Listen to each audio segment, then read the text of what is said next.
Jumpa lagi, masih bersama Ibu, masih di channel yang sama, masih di Indonesia Asik ya. Mengupas bahasa Indonesia secara mudah, menyenangkan, dan tentunya asik ya. Oke, kali ini Ibu akan menjelaskan mengenai karya ilmiah ya. Hal yang sudah tidak asing lagi. Oke. Banyak orang yang mungkin sudah akrab dengan karya ilmiah ya, khususnya para mahasiswa ya yang dituntut bisa untuk menyusun sebuah karya tulis untuk mencapai gelar sarjananya ya, mungkin kita kenal dengan istilah skripsi ya. Oke. Untuk menyusun skripsi, tesis atau disertasi pun ya, seorang mahasiswa membutuhkan teknik dan aturan ya. Hal ini sangat penting karena karya tulis ilmiah yang dihasilkan harus bisa dipertanggungjawabkan keaslian dan kelogisannya ya. Bukan hanya tekniknya yang harus diketahui ya, namun apa itu karya ilmiah, bagaimana bagian urutannya, apa fungsinya, apa tujuannya ya, apa yang harus diperhatikan dan dipersiapkan untuk menyusunnya. Nah, pertanyaan-pertanyaan itu ya akan dijawab ya dalam video tutorial Ibu kali ini ya. Jadi tolong disimak baik-baik ya supaya nanti jelas dan memahami materinya ya. Oke, seperti biasa Ibu akan menjelaskan dulu pengertian dari pengertian karya ilmiah itu ya. Karya ilmiah merupakan karya tulis yang berisi informasi ya tentang fenomena atau peristiwa yang terjadi ya. Fenomena dan peristiwa tersebut ditulis berdasarkan kenyataan ya, fakta, bukan fiksi ya. Jadi bukan rekaan ya. Oke, biasanya karya tulis tersebut memaparkan pendapat ya, hasil pengamatan, tinjauan, dan penelitian dalam bidang tertentu ya, yang disusun menurut metode tertentu ya, dengan sistematika penulisan, kesantunan bahasa, isi yang kebenarannya dapat dipertanggungjawabkan ya. Dari pengertian itu, maka kita ambil ciri-ciri dari karya ilmiah. Ciri-ciri yang pertama, reproduktif ya. Karya ilmiah yang ditulis oleh peneliti atau penulis harus diterima dan dimaknai oleh pembacanya sesuai makna yang ingin disampaikan ya. Pembaca jadi harus bisa langsung memahami konten dari karya ilmiah itu. Yang kedua ya, tidak ambigu ya, jadi tidak bermakna ganda ya. Maksudnya adalah sebuah karya ilmiah harus memberikan pemahaman secara detail ya, dan tidak dikemas dengan bahasa yang membingungkan ya. Jadi dengan begitu maksud dari karya ilmiah itu bisa langsung diterima oleh si pembacanya ya. Jadi nggak bikin pusing ya si pembacanya ya. Jadi memang harus jelas-jelas ya seperti itu.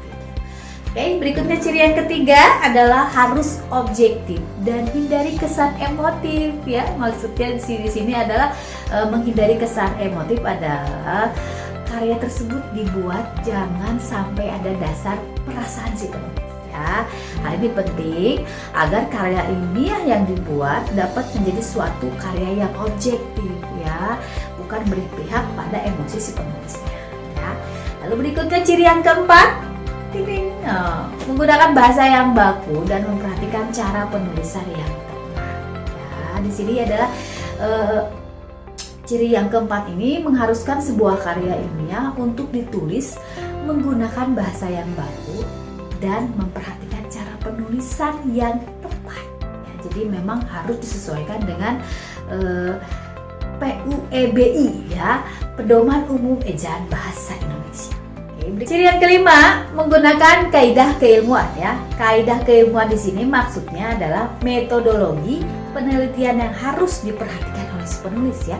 Karena dengan metodologi, karya ilmiah memiliki kerangka pemikiran yang logis. Oke, berikutnya ciri yang terakhir yaitu ciri yang keenam ya, berkohesi dan menggunakan kalimat yang efektif ya. Maksudnya apa sih kohesi dan kalimat yang efektif ya? Maksudnya di sini dari bab yang pertama ya, dari satu bab ke bab yang lainnya itu harus saling berkesinambungan ya, saling berhubungan ya, terutama di bagian isi.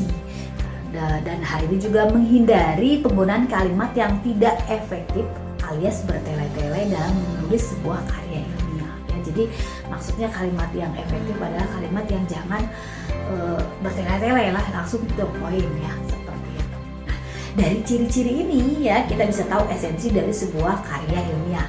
Esensi karya ilmiah yang pertama adalah sistematis ya. Di Di sini maksudnya susunan teks itu teratur dengan pola yang baku. Dimulai dengan pendahuluan, diikuti dengan pembahasan, dan diakhiri dengan kesimpulan tentunya.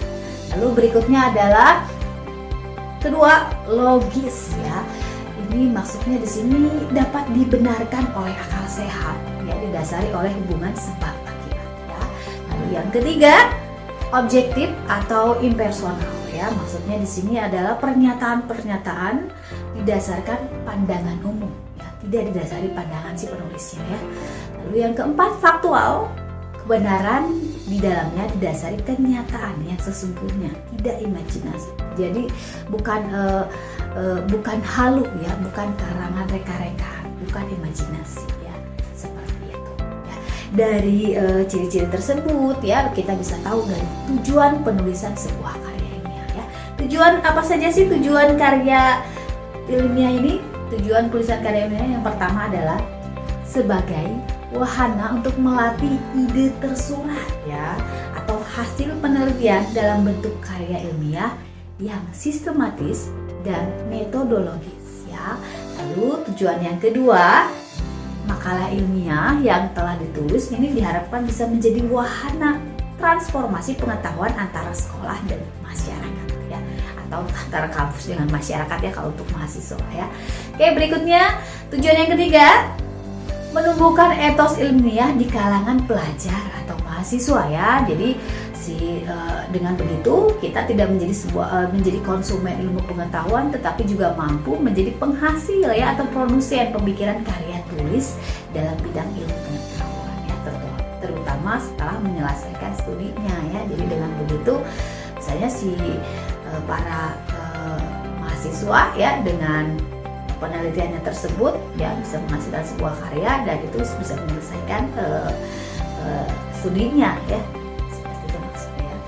Oke, berikutnya membuktikan pengetahuan dan potensi ilmiah yang dimiliki oleh siswa ya, dalam menghadapi dan memecahkan masalah dalam bentuk karya ilmiah yang bersangkutan setelah mendapat pengetahuan ya. Dan tujuan yang terakhir adalah melatih keterampilan dasar untuk melakukan penelitian ya. Oke, dari tujuan-tujuan itu ya, mungkin kita akan lebih paham lagi dengan manfaat penulisan karya ilmiah. Apa saja manfaat penulisan karya ilmiah? Ya. Yang pertama, sebagai bahan rujukan untuk berbagai kepentingan dalam kegiatan ilmiah ya, seperti seminar atau penelitian lainnya ya. Oke. Lalu yang kedua, sarana edukasi untuk menyebarkan kebenaran ilmu tertentu. Yang ketiga, sarana diseminasi atau penyebaran ilmu.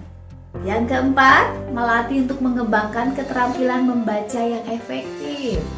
Yang kelima, melatih untuk menggabungkan hasil bacaan dari berbagai sumber. Ya. Yang keenam, mengenalkan dengan kegiatan kepustakaan. Yang ketujuh, meningkatkan pengorganisasian fakta atau data secara jelas dan sistematis. Yang kedelapan, memperoleh kepuasan intelektual.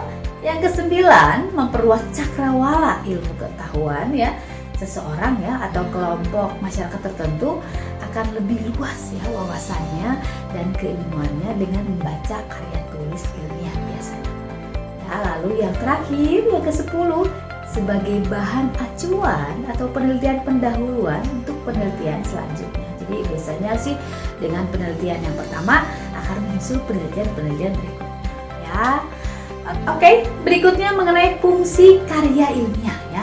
Secara umum, fungsi karya ilmiah dibedakan menjadi 3 ya, yaitu fungsi pendidikan, fungsi penelitian, dan fungsi fungsional ya. Baiklah, Ibu akan menjelaskan pengertian dari tiap fungsi karya ilmiah itu ya. Yang pertama untuk fungsi pendidikan ya, di mana dengan menulis karya ilmiah akan memberikan pengalaman dan pelajaran yang berharga bagi penulisnya ya, karena penulis akan mampu berpikir, menulis, dan mempertanggungjawabkan hasil penelitiannya.